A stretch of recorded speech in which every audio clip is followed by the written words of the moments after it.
Hey there, true crime besties, Jen here, and welcome to our brand new series, Beyond the Crime Scene, where we dissect the minds behind the crimes.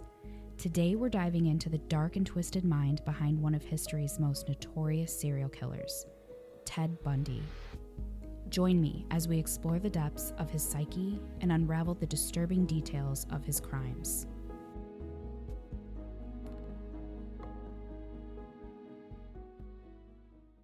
Ted Bundy is perhaps the most infamous and oddly popular serial killers of all time. Millions of people are still fascinated by Bundy 30 years after his death by execution. This is due in no small part to the Conversations with a Killer, the Bundy Tapes documentary, and the fictionalized, extremely wicked, shockingly evil and vile feature film about Bundy, both on Netflix. Bundy was a cunning and charming psychopath who kidnapped, raped, and murdered more than 30 women in 7 states between 1974 and 1978. He would typically approach his victims in public places, feigning injury or disability, or impersonating an authority figure, before overpowering and assaulting them in secluded locations. A cool and unemotional demeanor combined with keen intellect and charming personality makes a psychopathic killer like Bundy a very effective predator. He lacked interpersonal empathy and was unable to feel pity or remorse. He did not value human life or care about the consequences of his crimes. He was callous, indifferent, and extremely brutal in his interactions with his victims. In terms of classification, Bundy was a so-called power control serial killer. The primary motivation of such a killer is to dominate his victims. Bundy enjoyed torturing his prey and found it sexually arousing, but it was the act of murder that was his most satisfying and final expression of power and control over his victims. Bundy was patient, and he normally killed his victims slowly to prolong his own sadistic pleasure. Such behavior is empowering to him because Bundy got to decide when, how, and under what circumstances his victims would die. Driven by obsessive homicidal fantasies, Bundy was compelled to murder repeatedly to satisfy his terrible desires. However, the brutal and messy reality of murder never completely fulfilled the promise of Bundy's fantasy. In fact, the aftermath of murder usually resulted in an emotional letdown for him. Yet the fantasy did not go away because it was too deeply ingrained in his mind and psyche. Bundy kept souvenirs or trophies from his crimes, which served to sustain and refuel his violent and sexual fantasies. When Ted Bundy was asked why he took Polaroid photos of his victims, he said, "When you work hard to do something right, you don't want to forget it." The former FBI profiler John Douglas has said that keeping mementos from a victim, such as a lock of hair, jewelry, ID card, or a newspaper clipping of the crime, helped to prolong and even nourish Bundy's secret fantasy. In between his murders, and while targeting future victims, Bundy would often take out his trophies to help him relive his past murders. Trophies helped the prolific killer to recall each one of his many victims. Examining the crimes of Ted Bundy can also shed light on the psychological factors that may contribute to serial killing. Research suggests that many serial killers have a history of childhood abuse, trauma, and/or mental illness. While this does not excuse their actions, it can help us understand the complex interplay of factors that contribute to such violent behavior. One factor that may have contributed to Bundy's crimes is his troubled upbringing. Born out of wedlock, Bundy never knew his father, and his emotionally distant mother struggled with mental health issues. These early experiences likely contributed to his feelings of isolation and detachment. Bundy was born at a home for unwed mothers in Burlington, Vermont on November 24, 1946. He remained there for 2 months after his birth. His mother, Louise Cowell, considered placing her baby up for adoption, but her father, Sam, apparently wanted the baby to join the family in Philadelphia. There, Bundy, then known as Theodore Cowell, began life thinking Louise was his sister, not his mother. However, in The Stranger Beside Me, Anne Rule notes that Bundy had told her he'd seen through the lie. "Maybe I just figured out that there couldn't be 20 years difference in age between a brother and a sister, and Louise always took care of me. I just grew up knowing that she was really my mother," Bundy said. At first glance, the Cowells were a normal family, but Bundy's grandmother suffered from depression and agoraphobia, and his grandfather has been described as the owner of a raging temper. His violent acts touched animals, employees, and family members. Some Bundy experts have theorized he was the result of Louise being raped by her father, though she said she'd been seduced and abandoned by a war veteran. Bundy might have experienced physical or psychological abuse at the hands of his grandfather, despite his later insistence that the two had a good relationship. At an early age, Bundy's behavior could be disturbing. On at least one occasion, his aunt woke up to find her toddler nephew placing knives near her while she was sleeping. She later told Vanity Fair, "I remember thinking at the time that I was the only one who thought it was strange. Nobody did anything." In the same Vanity Fair article, Dr. Dorothy Lewis, an experienced psychiatrist, gives her opinion that such actions would occur only in very seriously traumatized children who have either themselves been the victims of extraordinary abuse or who have witnessed extreme violence among family members. When Bundy was 3 years old, he and Louise left Philadelphia for Tacoma, Washington.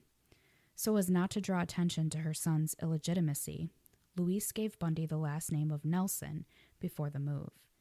But moving was still upsetting to the young boy. He missed Philadelphia and initially didn't care for the Seattle area. He became more upset when his mother met and got involved with Johnny Bundy, an Army hospital cook. Louise and Johnny married in 1951, and Johnny adopted Ted, giving him the name that would become Notorious years later. Relations between Ted and his stepfather were always tense. Young Bundy was materialistic, wanting expensive clothes and belongings that his working-class stepfather couldn't provide. Ted fantasized about being adopted by the popular Western stars Roy Rogers and Dale Evans because they could give him the things he wanted. As he grew older, Ted disdained his stepfather's intellect. Friends witnessed him provoke his stepfather, who would sometimes strike out at Bundy in frustration. From early on, Ted Bundy's life was marked by deception and upheaval. It was clear that disturbing behavior manifested in Bundy from an early age, but was disregarded by family and friends. As we explore Bundy's upbringing, relationships, and behaviors, we begin to understand the complex factors that led him down the path of violence and destruction. Examining Bundy's crimes sheds light on psychological factors contributing to serial killing. Childhood abuse, trauma, and mental illness are common threads among serial killers, as we mentioned earlier. As we unravel the horrifying details of Ted Bundy's reign of terror, let's take a closer look at the timeline of his heinous crimes and the events leading to his eventual capture and execution. It's been 30 years since Ted Bundy was executed by electrocution, but the scars he left on the lives of his victims and their families remain fresh. Over 5 years, Bundy mercilessly and viciously killed innocent women across the U.S., striking terror from the Northwest Corridor to Florida. In February 1974, Bundy abducted Linda Ann Healy, who was 21 years old, from the University District of Seattle. This marked the beginning of his brutal spree, leaving communities on edge. Bundy's crimes continued as he kidnapped and murdered Donna Gail Manson, 19 years old, in March of 1974. She was a student at Evergreen State College in Olympia. Her body was never recovered. April of the same year, the abduction and killing of Susan Elaine Rancourt, who was 18 years old and a student at Central Washington University in Ellensburg. In June 1974, Bundy abducted Brenda Carroll Ball, who was 22, in the town of Burien, south of Seattle.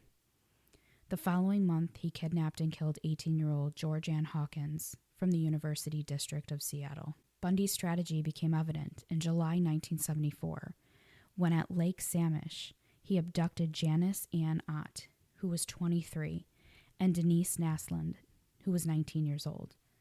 Witnesses described a handsome young man who called himself Ted.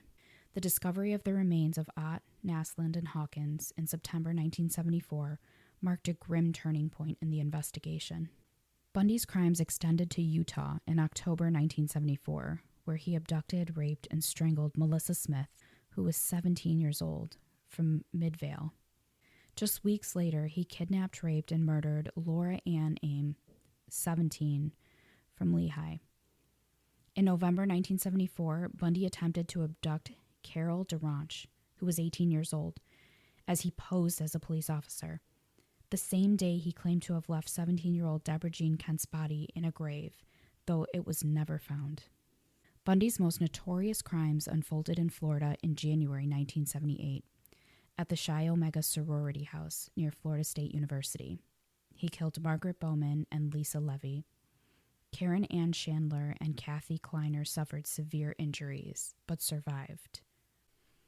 Shortly after the Chi Omega attacks, Bundy kidnapped and murdered 12-year-old Kimberly Leach. She was his last murder.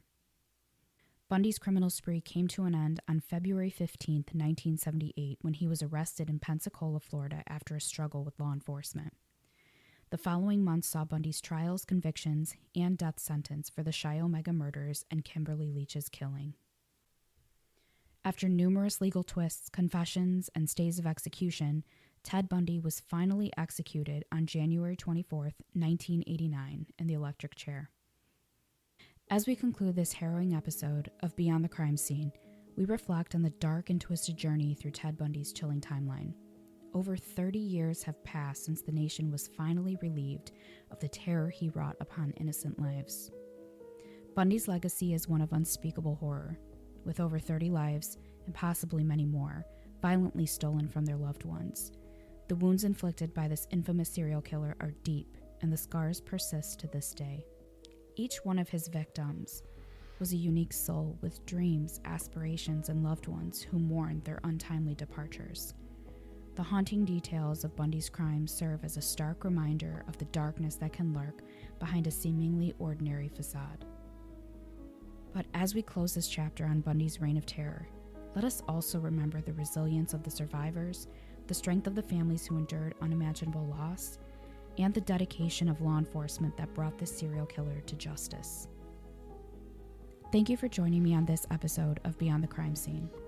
Until next time, stay vigilant, stay safe, and never forget the victims who stood beyond the crime scene.